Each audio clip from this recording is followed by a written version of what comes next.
Chapter 2 of Peter Pan in Kensington Gardens. Recording by Peter Eastman. Peter Pan in Kensington Gardens by J. M. Barrie. Chapter 2. Peter Pan.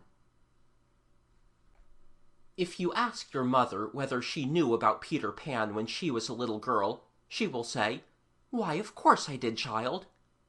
And if you ask her whether he rode on a goat in those days, she will say, "What a foolish question to ask. Certainly he did."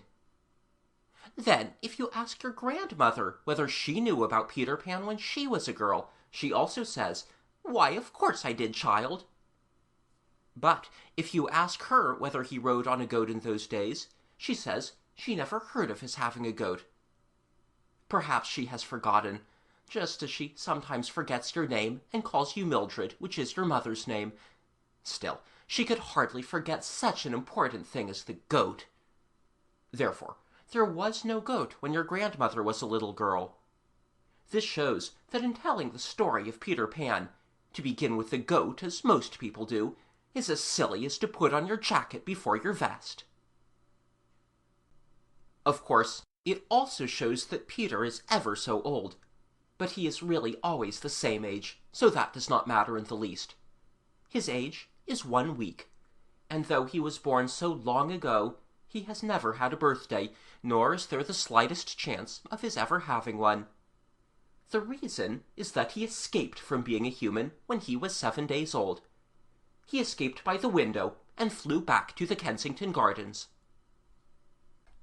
If you think he was the only baby who ever wanted to escape, it shows how completely you have forgotten your own young days. When David heard this story first, he was quite certain that he had never tried to escape. But I told him to think back hard, pressing his hands to his temples, and when he had done this hard and even harder, he distinctly remembered a youthful desire to return to the treetops.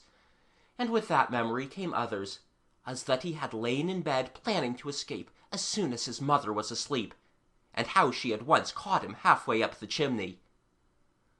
All children could have such recollections if they would press their hands hard to their temples.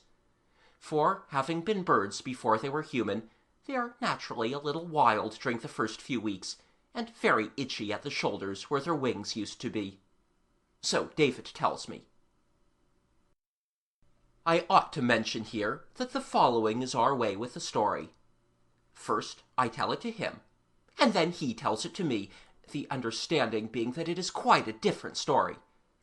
And then I retell it with his additions, and so we go on, until no one can say whether it is more his story or mine.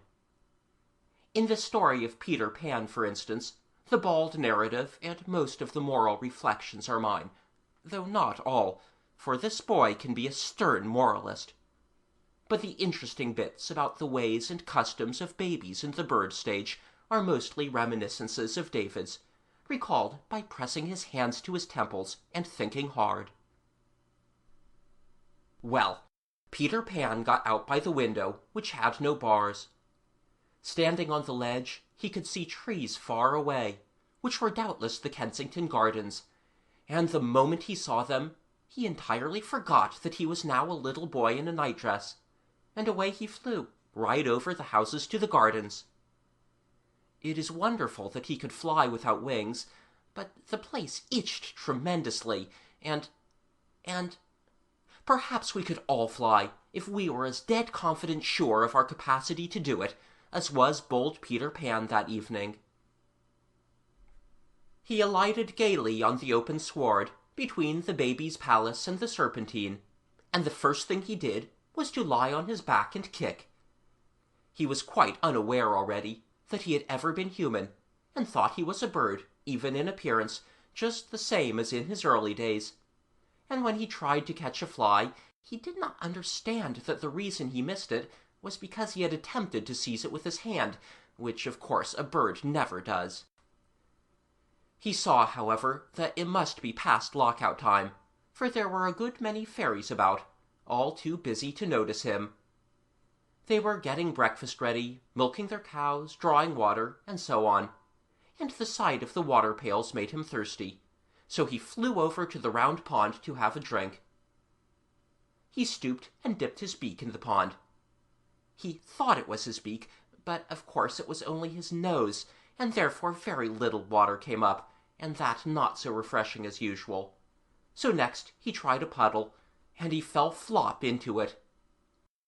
When a real bird falls in flop, he spreads out his feathers and pecks them dry, but Peter could not remember what was the thing to do, and he decided rather sulkily to go to sleep on the weeping beech in the baby walk. At first he found some difficulty in balancing himself on a branch, but presently he remembered the way and fell asleep. He awoke long before morning, shivering and saying to himself, "I never was out on such a cold night." He had really been out on colder nights when he was a bird, but, of course, as everybody knows, what seems a warm night to a bird is a cold night to a boy in a nightgown. Peter also felt strangely uncomfortable, as if his head was stuffy. He heard loud noises that made him look round sharply, though they were really himself sneezing. There was something he wanted very much, but though he knew he wanted it, he could not think what it was. What he wanted so much was his mother to blow his nose, but that never struck him, so he decided to appeal to the fairies for enlightenment. They are reputed to know a good deal. There were two of them strolling along the baby walk with their arms round each other's waists, and he hopped down to address them. The fairies have their tiffs with the birds, but they usually give a civil answer to a civil question, and he was quite angry when these two ran away the moment they saw him.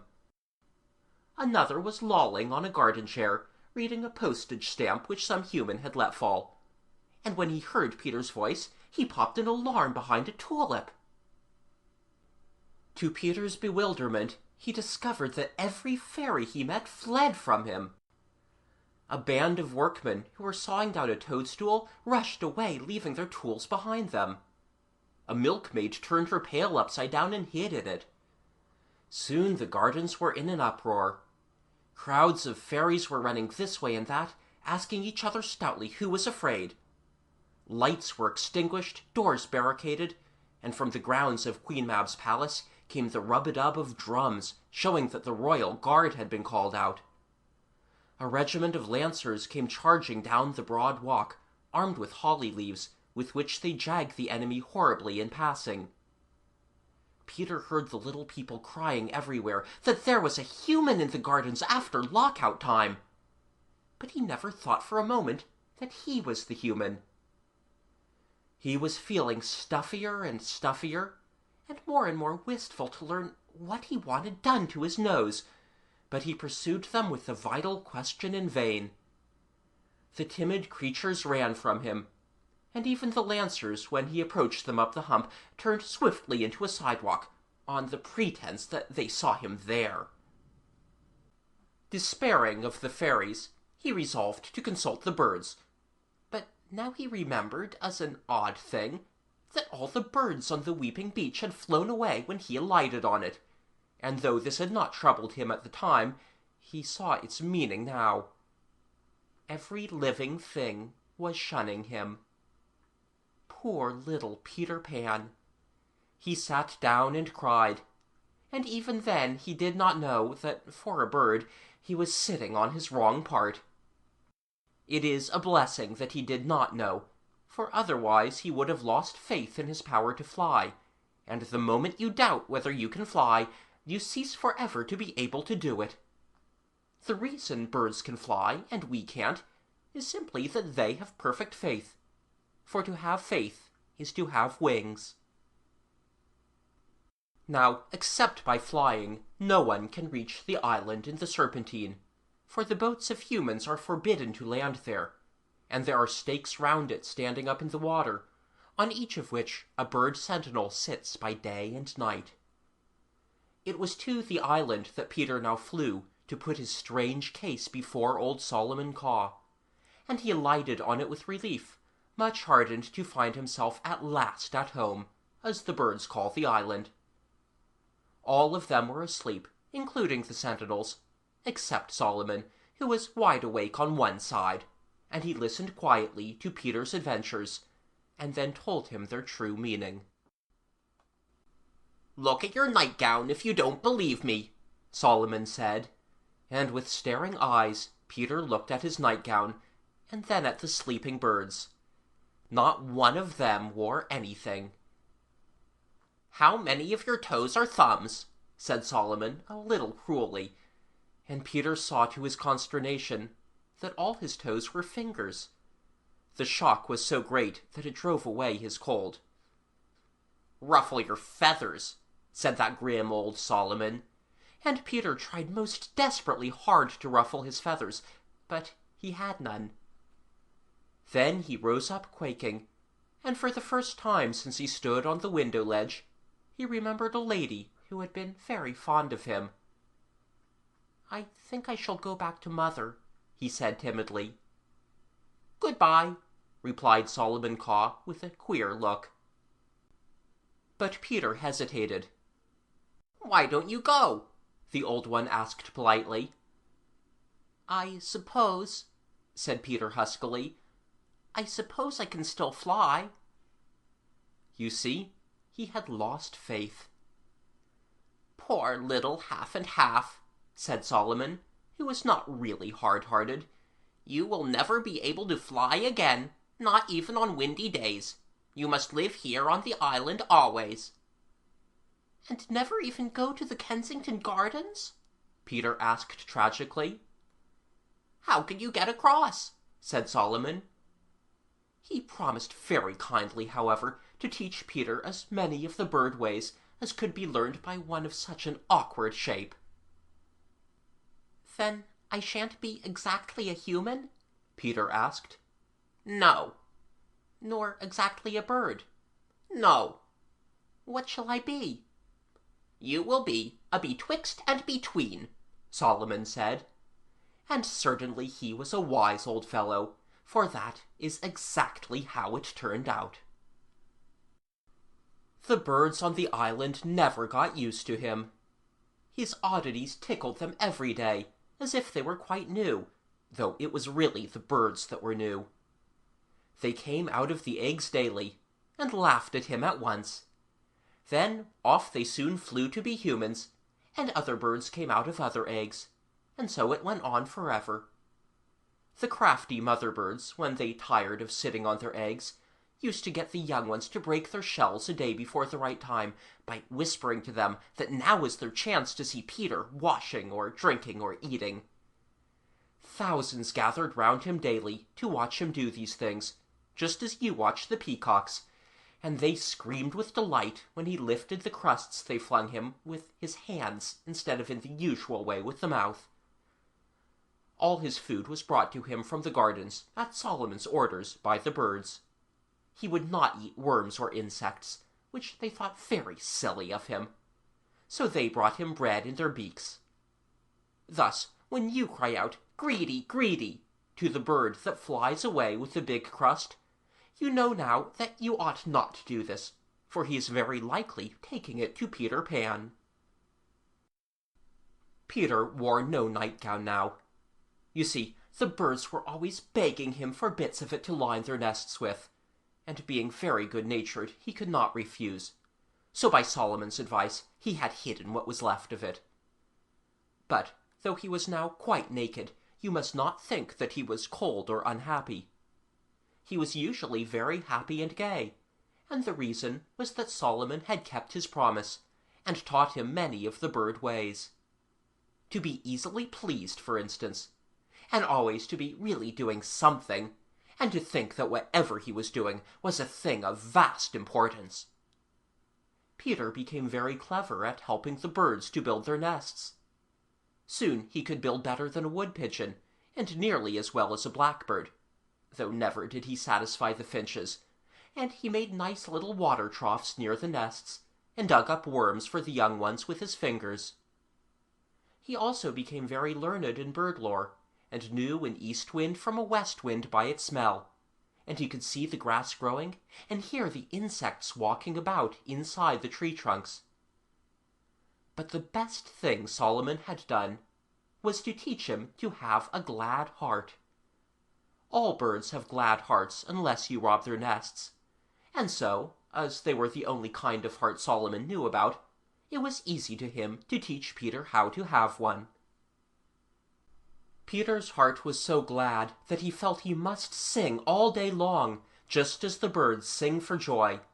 But being partly human, he needed an instrument, so he made a pipe of reeds, and he used to sit by the shore of the island of an evening, practicing the sough of the wind and the ripple of the water, and catching handfuls of the shine of the moon, and he put them all in his pipe and played them so beautifully that even the birds were deceived, and they would say to each other, "Was that a fish leaping in the water, or was it Peter playing leaping fish on his pipe?" And sometimes he played the birth of birds, and then the mothers would turn round in their nests to see whether they had laid an egg. If you are a child of the gardens, you must know the chestnut tree near the bridge, which comes out in flower first of all the chestnuts. But perhaps you have not heard why this tree leads the way. It is because Peter wearies for summer, and plays that it has come, and the chestnut being so near, hears him and is cheated. But as Peter sat by the shore tootling divinely on his pipe, he sometimes fell into sad thoughts, and then the music became sad also, and the reason of all this sadness was that he could not reach the gardens, though he could see them through the arch of the bridge. He knew he could never be a real human again, and scarcely wanted to be one. But oh, how he longed to play as other children play!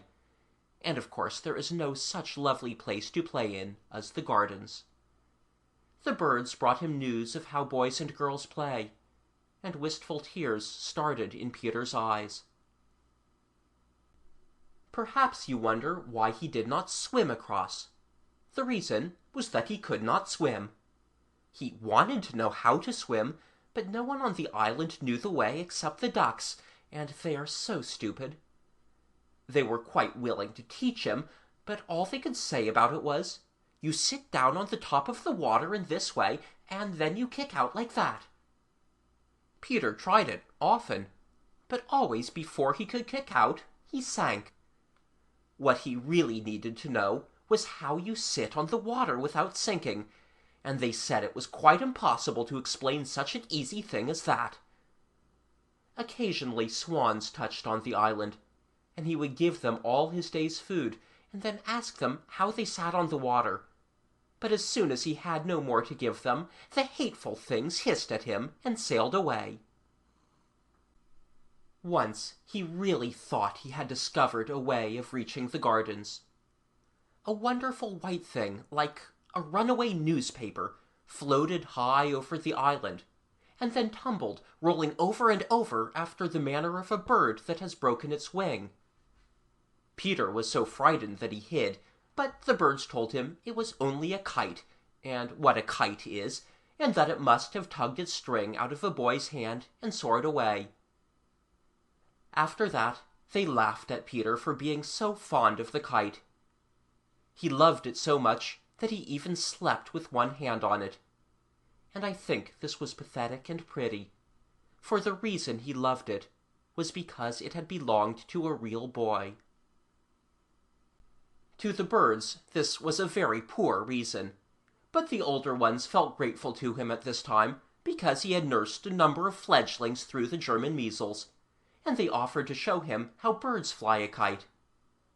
So 6 of them took the end of the string in their beaks and flew away with it, and to his amazement it flew after them, and went even higher than they. Peter screamed out, "Do it again!" And with great good nature they did it several times, and always instead of thanking them he cried, "Do it again!" which shows that even now he had not quite forgotten what it was to be a boy. At last, with a grand design burning within his brave heart, he begged them to do it once more, with him clinging to the tail. And now 100 flew off with the string, and Peter clung to the tail, meaning to drop off when he was over the gardens. But the kite broke to pieces in the air, and he would have been drowned in the Serpentine, had he not caught hold of two indignant swans and made them carry him to the island. After this, the birds said that they would help him no more in his mad enterprise. Nevertheless, Peter did reach the gardens at last, by the help of Shelley's boat, as I am now to tell you. End of Chapter 2.